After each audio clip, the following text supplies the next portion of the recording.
দেখুন বন্ধুরা, এই মন্দিরটা কত সুন্দর, মনসা মন্দির। আর এখানে কিন্তু কোনো মায়ের ছবি নেই, গাছটাকে বাঁধানো। চলুন আমি দর্শন করি, সাথে আপনাদেরকেও একটু দর্শন করাই। কত সুন্দর পরিবেশ দেখুন। আমরা সব সময় এখান দিয়ে যাওয়া আসা করি, কিন্তু মন্দিরটায় কোনোদিন ঢোকা হয়নি। তাই ভাবলাম আজ আমি একটু দর্শন করি, সাথে আপনাদেরকেও একটু দেখাই। দেখুন মন্দিরের ওপরে বড় একখানা গাছ আছে, কত সুন্দর পরিবেশটা দেখুন। দেখুন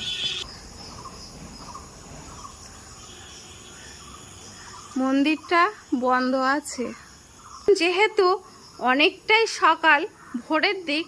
এখানে কিন্তু কোনো পুরোহিত মশাই নেই, আর আসে কিনা আদৌ আমি জানি না। দেখুন দেখুন তাই কোনোদিন ঢোকা হয়নি। আজ ভাবলাম একটু মাকে দর্শন করি। আর এত অপরূপ দৃশ্য দেখুন, দেখুন আমার তো মন ভরে যাচ্ছে।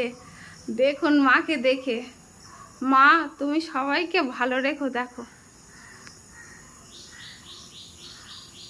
দেখুন মায়ের কিন্তু কোনো, গাছটাকে এত সুন্দর করে রেখেছে। আর দেখুন চারিদিকে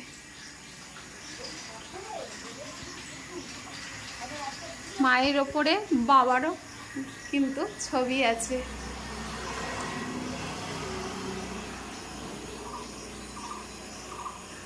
মন্দিরটায় মনে হচ্ছে খুব একটা লোক যাওয়া আসা করে না পুজো দেওয়া ছাড়া। মন্দিরের চারিপাশটা দেখে সেটাই বুঝলাম। মা মাগো, মা মাগো, সবাইকে ভালো রাখো মা। কত সুন্দর মন্দির।